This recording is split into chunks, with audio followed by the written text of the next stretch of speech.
Lors de cette GameConf, j'ai interviewé Yves de Focus. Je lui ai posé cette première question. Qu'est-ce que tu penses de la période actuelle ? Bah pour les vétérans, pour pas dire les vieux, c'est je sais plus la 7e ou 8e crise du jeu vidéo, quasi existentielle. Donc bon, mais c'est plus facile justement quand t'as plus de 20-30 ans dans le jeu vidéo que pour des jeunes qui arrivent et qui flippent parce que le marché est vachement compliqué. Il y a eu la crise de l'arrivée d'internet, ça va tuer le jeu vidéo, ça c'était les années 90. La crise de le PC est mort. Moi, quand je suis arrivé à Ubisoft, on m'a dit non mais toi ton XP c'est le PC, c'est mort, jamais de la vie quoi. Faut que tu te re-switches complètement sur la console. Bon. Et le PC est mort, je l'ai entendu plein de fois dans ma carrière. La crise de retail digital, où du coup toutes les machines de marketing, notamment des grosses boîtes, mais pas que, des publishers, ont dû s'adapter sur on fait notre marketing différemment, c'est plus vendre des boîtes ou placer des boîtes même, c'est même pas vendre, c'est placer des boîtes dans les magasins. Ça existe quasiment plus. Donc ensuite c'est apprendre le marketing digital, Steam, mais ça c'est encore en train de changer, d'abord parce que les règles changent régulièrement. Et puis, il y a un vrai truc qui est pas assez étudié, conscientisé, etc. C'est qu'on reste à la fois un nouveau médium. C'est 30-40 ans de jeux vidéo. On peut tirer jusqu'à la fin des années 70 pour les pionniers, mais ça reste encore relativement jeune. Parallèlement à ça, on a les premières générations, ou plusieurs générations même, qui ont grandi avec le jeu vidéo, donc qui ont développé une maturité et des goûts où certains tricks marketing marchent moins parce que les gens se font moins avoir, parce qu'ils connaissent mieux le média, etc. Et on voit, alors c'est pas une recette, être présent dans les conférences, c'est plus valide depuis quelques années, notamment, et je pense c'est lié aussi à la disparition de l'E3 et plein de trucs, mais les trailers purement cinématiques, aujourd'hui tu te fais défoncer si tu montes pas du gameplay, et tant mieux, enfin quelque part c'est normal quoi. Ça voilà, ça c'est un des gros trucs. La répétitivité ou juste le changement de setting sur des recettes de gameplay éprouvées, bon, il y a plusieurs publishers ou développeurs, on dit c'est toujours la même recette à chaque fois. Et les joueuses et les joueurs le voient très rapidement. Et c'est intéressant de voir depuis, alors Baldur's Gate qui a foutu le bordel positif pour le coup, jusqu'en août 2023, mais depuis août 2023, d'un côté tu vois plein de AAA. Concorde, Avatar, Star Wars Outlaws, Suicide Squad, qui se vautrent, mais vraiment très gravement financièrement. Et puis les jeux qui ont émergé depuis septembre 2023, Balatro, Case of the Golden Idol, Helldivers, qui reste un petit budget entre guillemets, c'est pas enfin si c'est un indé, à l'époque c'était un indé, Abiotic Factor, Lorelei and the Laser Eyes, Chant of Scénar chez Focus. C'est que des jeux qui sont différenciants, clivants, qui ont une vraie proposition artistique, de gameplay, et finalement c'est en lien avec l'évolution de la maturité et de la compréhension des joueurs. Ce qui arrive dans le jeu vidéo, c'est un peu ce qui arrive dans le cinéma ou ce qui arrive dans la musique, mais avec un petit temps de retard. Dans le cinéma, années 50-60, c'est des films hyper conservateurs, plein de vétérans qui font les mêmes trucs et tout ça. Et t'as eu la nouvelle vague en France, la nouvelle vague aux US avec Coppola, Scorsese, Cimino, etc., qu'on mis un coup de pied dans la fourmilière avec des propositions. C'était pas des gros budgets, c'était pas des trucs AAA, c'était pas des films hollywoodiens, mais qu'on fait des propositions radicales, etc. Puis t'as une autre vague dans les années 90 avec l'essor de Sundance et les films indés qu'on remis un coup de pied dans la fourmilière. À l'époque, Scorsese, Coppola, c'était déjà installé, c'était le nouvel Hollywood. On vit la même chose dans le jeu vidéo, c'est normal entre guillemets. C'est le principe des industries culturelles où t'as c'est dynamique. Donc le truc c'est qu'une fois que t'as dit ça, t'as des boîtes qui ferment, t'as des gens qui quittent le secteur et tout ça. Donc c'est comment rassurer les gens, parce que là on a aussi le cas particulier de le Covid, l'explosion anormale des revenus. Donc plein de gens qui se surexcitent tout seuls, notamment des investisseurs qui se surexcitent tout seuls et qui disent ça va être comme ça tout le temps. Et qui sont ce qu'on appelle des VC, donc venture capital touristes. Ils connaissent pas le jeu vidéo, ils voient juste des gros chiffres, ils viennent, ils mettent leur argent un peu sur n'importe quoi. Et c'est de l'argent qui aurait pu être mis sur des vrais projets de jeux, des vrais devs, des vrais studios, etc., mais qui a été mis sur des trucs un peu d'esbrouf ou de poudre aux yeux, qui se crachent pour la plupart d'entre eux, ou qui sortent pas, ou qui voilà. Là, on revient, on est en train doucement de revenir. Avec des VC, des investisseurs spécialisés dans le jeu vidéo qui connaissent un peu plus le secteur, qui ont attendu patiemment, et là qui commencent à revenir et à investir sur des vrais studios, des vrais projets de jeux et tout ça. Ça reste les débuts, ça reste timide, mais c'est plutôt un signe positif, parce qu'en général, les VC, les investisseurs, ceux qui arrivent sur seed funding, série A, les premières étapes de financement, ça enclenche un truc derrière chez les publishers, chez les distributeurs. Donc on voit quand même déjà des premiers signes de frémissement positifs. Après, comme partout, tu as des cycles. C'est des cycles économiques. Quand tu avais Touquet, quand tu avais des grosses boîtes qui ont disparu, là tu as des grosses boîtes qui sont en difficulté. Il y a des publishers, Private Division, Humble Bundle, Thunderful, Team 17, qui soit ont coulé, mais tu en as des nouveaux qui arrivent. Audidor, c'est un nouveau publisher qui a moins de 5 ans. Donc il y a aussi des cycles avec malheureusement des boîtes qui disparaissent et des boîtes qui se recréent et qui voilà. C'est un marché qui est beaucoup moins qui est beaucoup plus clusterisé. Avant, globalement, tu faisais un jeu vidéo pour des mecs blancs de 25 ans, tu captais 90% du marché du jeu vidéo. Aujourd'hui, tu peux faire des jeux vidéo et avoir un succès qui va devenir mondial, mais parce que tu auras commencé en Afrique du Sud, ou au Brésil, ou au Vietnam,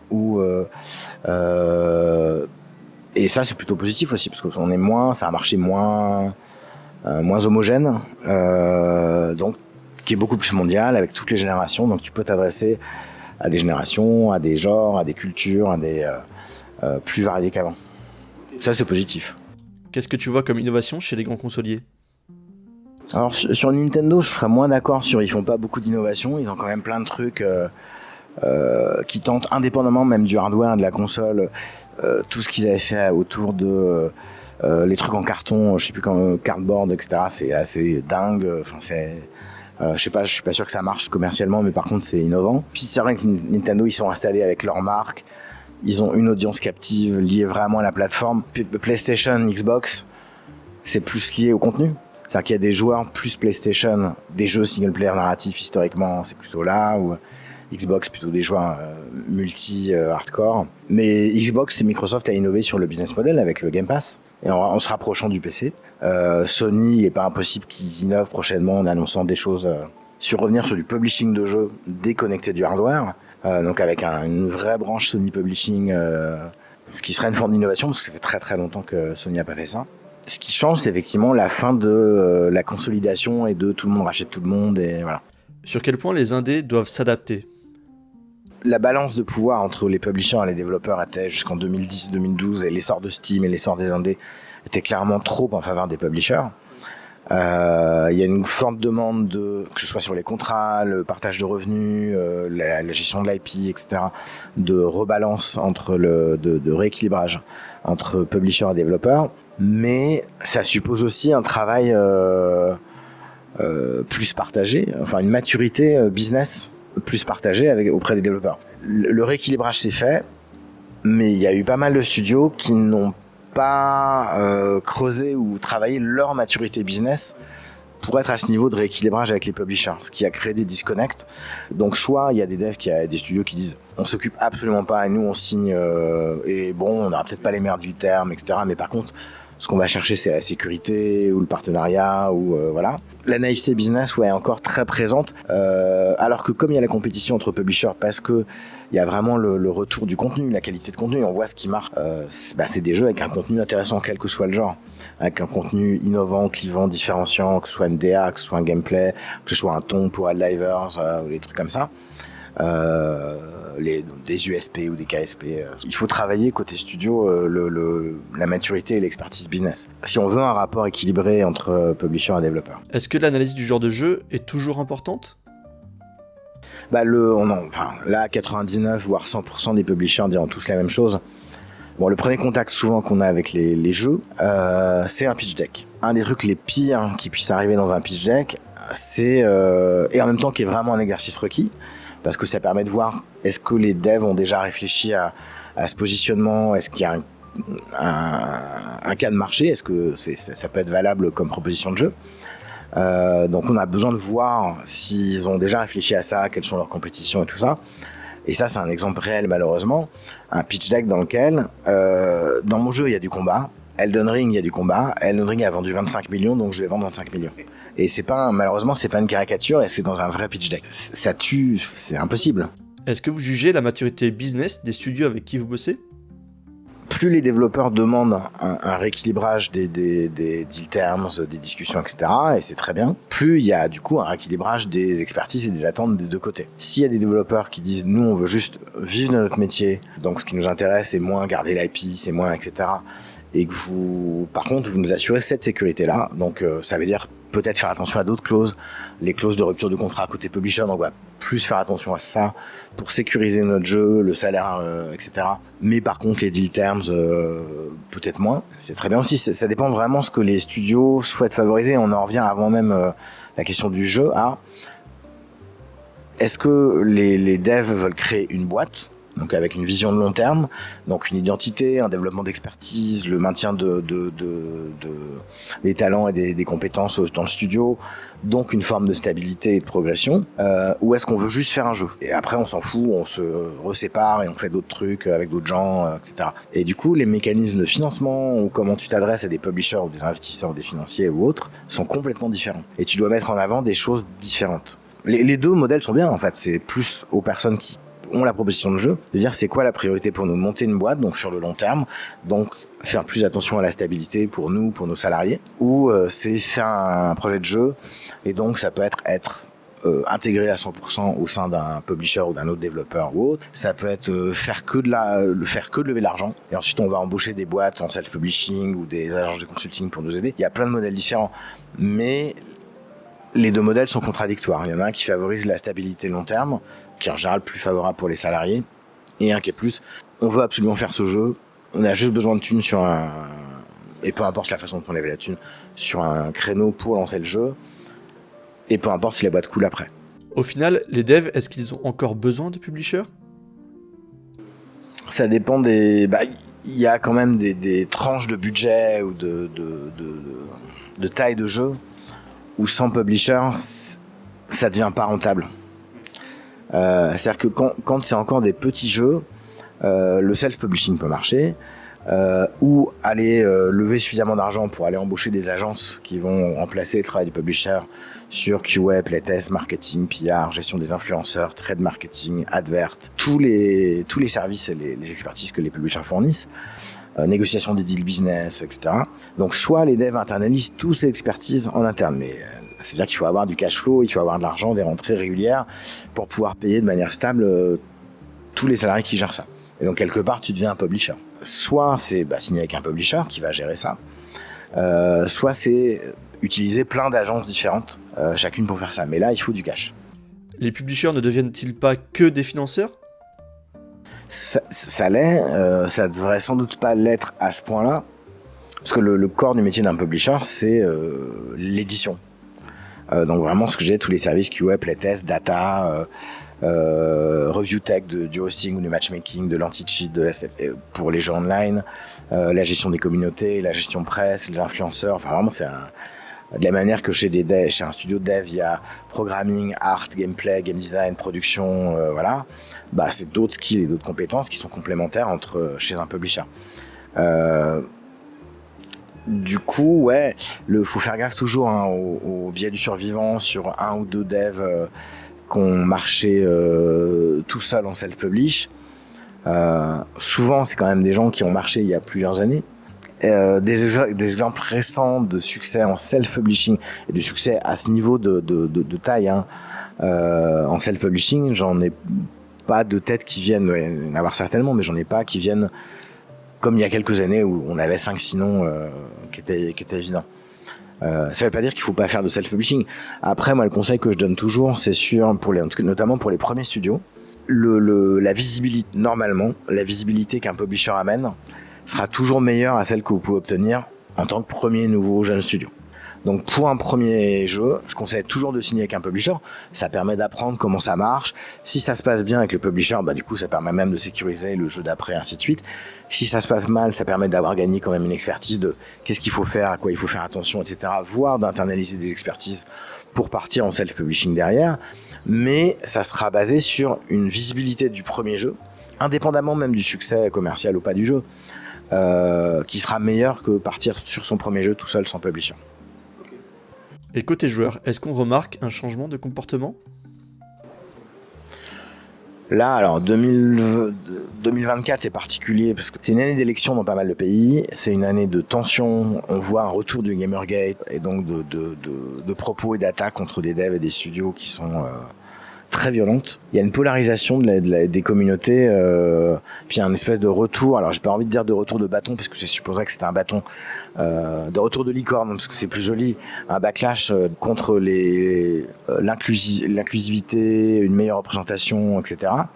Que je pense être très positif au contraire. Mais il y en a qui ont l'impression qu'on leur a retiré leur hochet. Et donc ils vivent ça mal. Bon, c'est peut-être à eux de grandir et c'est pas à l'industrie de changer. Au contraire, l'industrie elle doit continuer à changer, comme elle le fait déjà sur plus de meilleure représentation, meilleure inclusion, meilleure inclusivité, meilleure diversité. Mais oui, là c'est un cas particulier sur les communautés et les joueurs en ce moment. Mais à l'inverse, c'est aussi il y a des jeux il y a des jeux qui peuvent exploser grâce à des communautés LGBT, grâce à des femmes, grâce à le Brésil, le Nigeria, etc. Et ça, c'est positif. C'est-à-dire qu'on est moins dépendant de seulement quelques marchés, genre les États-Unis, la France, le Royaume-Uni, l'Allemagne. Est-ce que tu vois, toi, des tendances chez les jeunes joueurs et les jeunes joueuses ? Il y a eu la première génération, les premières générations, Roblox, Minecraft, etc., qui étaient plus dans la réception et jouer au toy proposé par les développeurs. Là, on commence à voir la génération de créateurs, créatrices, UEFN, qui créent leurs jeux. Il y a encore l'attention sur l'exploitation des jeunes créatrices et créateurs par des sociétés prédatrices qui les payent pas ou qui les font bosser pour faire des jeux et se faire de la thune sur Roblox. Mais là, on commence à avoir des vraies propositions ou des jeux qui sont prototypés pour être ensuite développés sous Unreal, Unity, Godot, Axe. Les algos, oui. Mais ça, oui, voilà, ça, ouais. Et donc ça, ouais, on le voit, on voit que c'est une tendance. Et du coup, c'est là où certains outils, parce qu'il y avait tout le truc sur l'IA, le métaverse, les NFT, les machins. Pour le coup, tout n'est pas forcément faux. Alors sur les NFT, si, mais ça reste une industrie technologique. Et pour le coup, moi, je crois vachement au voxel. Parce que du coup, c'est la rencontre de l'évolution des voxels, et donc avec des possibilités techniques, technologiques, etc., qui vont rencontrer la volonté de contrôle, de compétences, de ce qu'on appelle agency des joueuses et des joueurs, issus des générations Roblox, Minecraft, qui vont pouvoir s'emparer justement de voxels et où on va leur donner finalement un peu plus de pouvoir en tant que game dev finalement. Et ça, j'y crois pas mal dans le futur de ça. J'ai l'impression qu'il y a moins d'emphase sur la DA chez les jeunes joueurs et jeunes joueuses. Qu'est-ce que tu en penses ? Ça restera toujours, je pense qu'on a un médium visuel, donc il y a toujours, c'est le fameux débat qui date de 40 ans maintenant entre la ludologie, la narratologie. Est-ce que ce qui est plus important c'est les systèmes, le toy, le gameplay, ou est-ce que ce qui est plus important c'est le world, la DA, le ton, la narration? Je suis plutôt breton et pas normand, mais j'ai envie de dire les deux. Et c'est finalement un jeu vidéo réussi, c'est la rencontre de ces deux systèmes. Il y aura toujours, je pense, des joueuses et des joueurs qui ont envie d'une expérience d'escapisme, qui ont envie d'une expérience où qui n'ont pas envie de se confronter à des frictions de gameplay, de complexité, système. C'est profondeur et complexité, c'est deux choses différentes et tu peux avoir la profondeur. Il y aura toujours ce besoin d'autres mondes, d'autres univers, d'autres DA aussi. Et là, pareil, plus il y aura de créatrices et créateurs qui viendront d'autres milieux sociaux. Donc non seulement on a parlé de diversité géographique, culturelle, etc., mais il y a la diversité sociale aussi qui est importante. Pour le coup, c'est encore une prochaine marche qui n'est pas encore assez développée. C'est-à-dire que là, un peu partout dans le monde, même s'ils viennent de cultures différentes, ça reste des mêmes milieux sociaux qui sont développeurs et développeurs de jeux vidéo. Dans cette crise, est-ce qu'il y a des éléments qui t'ont surpris ? Ouais, alors ça c'est un peu... perso et biaisé, mais Chant of Scénar, je trouve ça vraiment incroyable et que c'est... là pour le coup on est vraiment à la rencontre de l'ADA, de ce que ça raconte finalement d'une narration et en même temps d'un jeu très système, gameplay, etc. Donc là je suis doublement surpris parce qu'à la fois en tant que joueur je suis surpris et professionnellement je suis surpris et super heureux. Mais après, ouais. Non, et puis c'est quand même le jeu vidéo français. Il y a toujours, là récemment, Caravan Sandwich, Pyrène, The Operator. C'est quand même une tendance bien positive et chacun dans des genres différents qui proposent soit du gameplay, soit de la narration, du ton, tout un univers.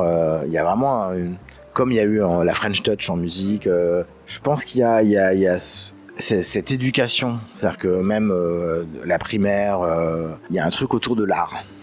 Et puis même une glorification un peu nationaliste parfois, le lourd, la grandeur de la culture française, machin, etc. Mais du coup, ça nous biaise ou ça nous travaille un peu sur la notion d'art et de voir en animation, en cinéma, ou en cinéma finalement, ils ont un peu le même débat où soit ça va être... Alors, il y a eu le chemin animation avec des super beaux films et des trucs vraiment uniques en film d'animation ou en série d'animation. Et à l'inverse, il peut y avoir parfois la caricature. Alors, est-ce que ce serait de l'équivalent de ludologie, c'est-à-dire le film social un peu déprimant, mais du coup, finalement, il y a le fond quand même derrière. Il y a un peu ce truc-là, finalement, dans le jeu vidéo. Si je prends The Wreck, qui arrive à réconcilier aussi un propos et de la direction artistique, ouais, je pense que c'est lié à notre substrat culturel franchouillard. Merci d'avoir regardé cette vidéo, pensez à vous abonner, à mettre un petit like et à partager autour de vous. Merci, à bientôt.